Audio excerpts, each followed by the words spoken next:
Lecture du premier livre des rois. En ces jours-là, à Gabaon, pendant la nuit, le Seigneur apparut en songe à Salomon. Dieu lui dit : « Demande ce que je dois te donner. » Salomon répondit : « Ainsi donc, Seigneur mon Dieu, c'est toi qui m'as fait roi, moi, ton serviteur, à la place de David mon père. Or, je suis un tout jeune homme, ne sachant comment se comporter. Et me voilà au milieu du peuple que tu as élu. C'est un peuple nombreux, si nombreux qu'on ne peut ni l'évaluer ni le compter. Donne à ton serviteur un cœur attentif, pour qu'il sache gouverner ton peuple et discerner le bien et le mal. Sans cela, comment gouverner ton peuple qui est si important ? » Cette demande de Salomon plut au Seigneur, qui lui dit : « Puisque c'est cela que tu as demandé, et non pas de longs jours, ni la richesse, ni la mort de tes ennemis, mais puisque tu as demandé le discernement, l'art d'être attentif et de gouverner, je fais ce que tu as demandé. Je te donne un cœur intelligent et sage, tel que personne n'en a eu avant toi, et que personne n'en aura après toi. »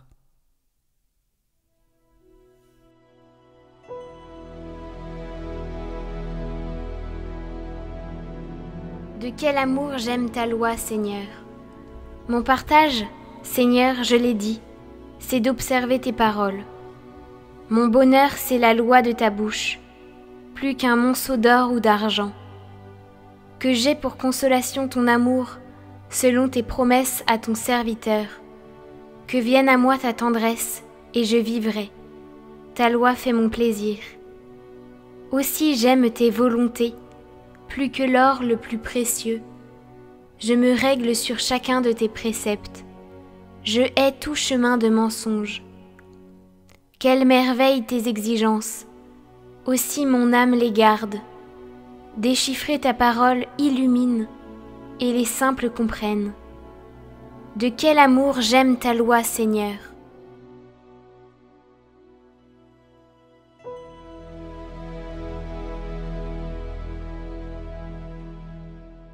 Lecture de la lettre de saint Paul apôtre aux Romains. Frères, nous le savons, quand les hommes aiment Dieu, lui-même fait tout pour contribuer à leur bien, puisqu'ils sont appelés selon le dessein de son amour. Ceux que, d'avance, il connaissait, il les a aussi destinés d'avance à être configurés à l'image de son Fils, pour que ce Fils soit le premier-né d'une multitude de frères. Ceux qu'il avait destinés d'avance, il les a aussi appelés. Ceux qu'il a appelés, il en a fait des justes. Et ceux qu'il a rendus justes, il leur a donné sa gloire. Alléluia, Alléluia, Alléluia, Alléluia, Alléluia, Alléluia.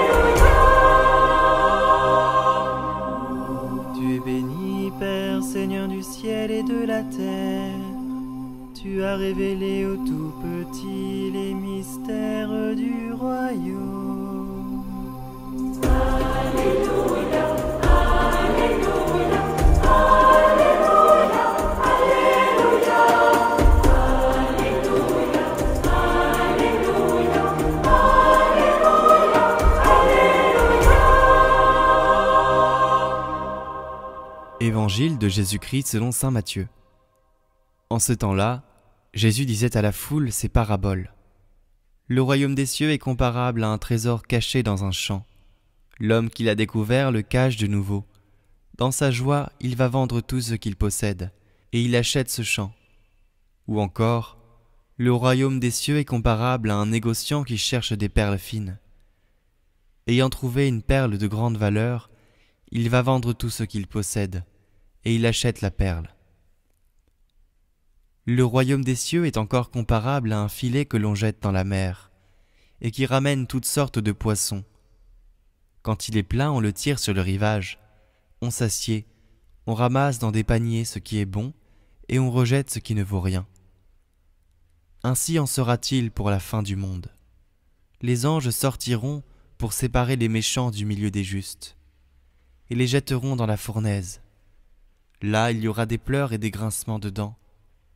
Avez-vous compris tout cela ? Ils lui répondent oui. Jésus ajouta, c'est pourquoi tout scribe devenu disciple du royaume des cieux est comparable à un maître de maison qui tire de son trésor du neuf et de l'ancien.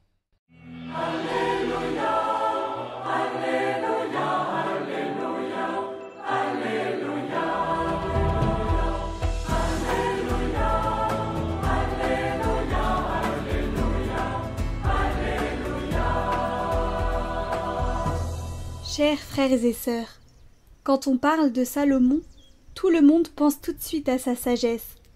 Et l'histoire de Salomon est connue de beaucoup d'hommes chrétiens et païens. Mais Salomon est-il né sage ? La réponse est non. Quand il accéda au trône, il eut des intrigues et des meurtres qu'ensemble avec sa mère ils ont organisés. Mais une fois conforté au trône, Salomon reconnaît sa faiblesse et son incapacité à gouverner le peuple de Dieu.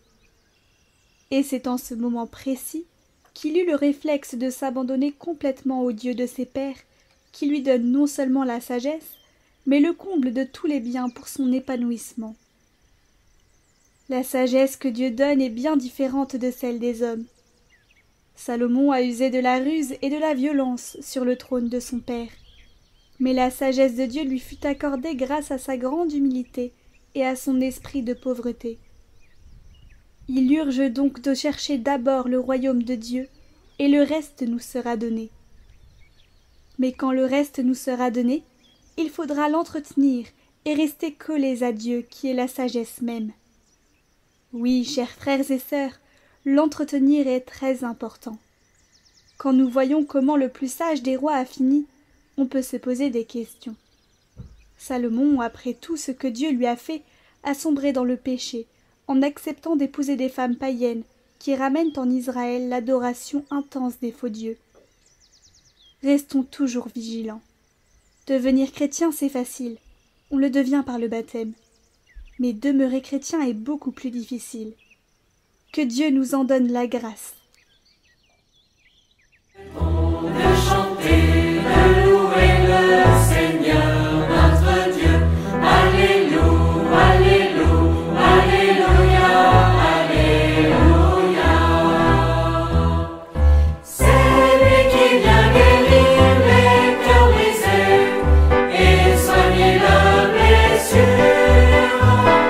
Il est grand le Seigneur, le Tout-Puissant.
Au nom du Père, du Fils et du Saint-Esprit. Amen.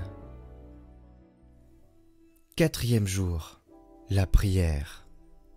Saint Jean-Marie Vianney, vous avez passé des heures devant le Saint-Sacrement à prier, à lui confier votre vie et votre ministère, à intercéder pour ceux qui vous étaient confiés. Vous avez été un maître et un guide pour beaucoup dans cette contemplation du mystère de l'amour de Dieu. Depuis votre enfance, la prière a été votre respiration, votre refuge et votre joie. Elle a nourri et orienté tout votre ministère et votre vie. Saint curé d'Ars, que par votre intercession grandisse en mon cœur le goût de la prière. Que ce désir du cœur à cœur avec Dieu, que cette union intime avec mon Sauveur envahisse ma vie. Qu'à votre exemple, je sache y puiser la force, la joie et la paix, pour avancer chaque jour dans la vocation qui est mienne, tout spécialement quand surviennent les difficultés ou les doutes.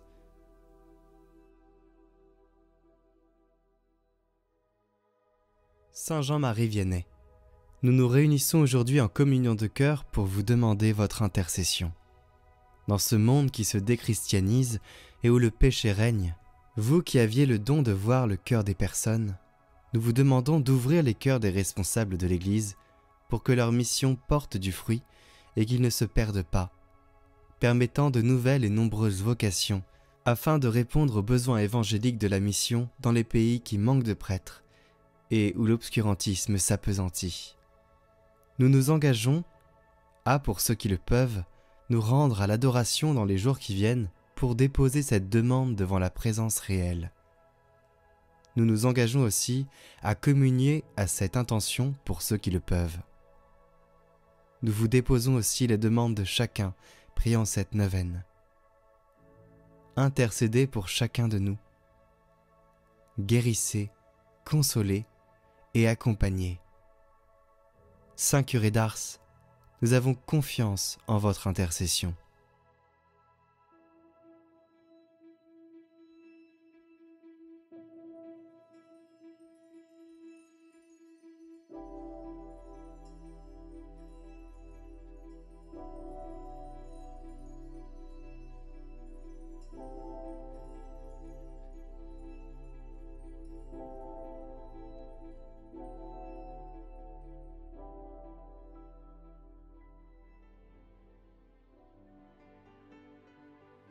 Notre Père qui êtes aux cieux, que votre nom soit sanctifié, que votre règne vienne, que votre volonté soit faite sur la terre comme au ciel.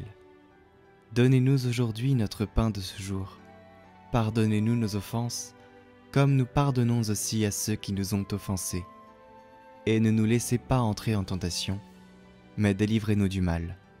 Amen. Je vous salue Marie, pleine de grâce. Le Seigneur est avec vous.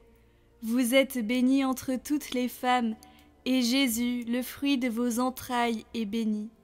Sainte Marie, Mère de Dieu, priez pour nous, pauvres pécheurs, maintenant et à l'heure de notre mort. Amen. Gloire au Père et au Fils et au Saint-Esprit, comme il était au commencement, maintenant et pour les siècles des siècles. Amen. Prions pour toutes les intentions de cette semaine. Notre Père qui es aux cieux, que ton nom soit sanctifié, que ton règne vienne, que ta volonté soit faite sur la terre comme au ciel. Donne-nous aujourd'hui notre pain de ce jour. Pardonne-nous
Salut Marie, comblée de grâce, le Seigneur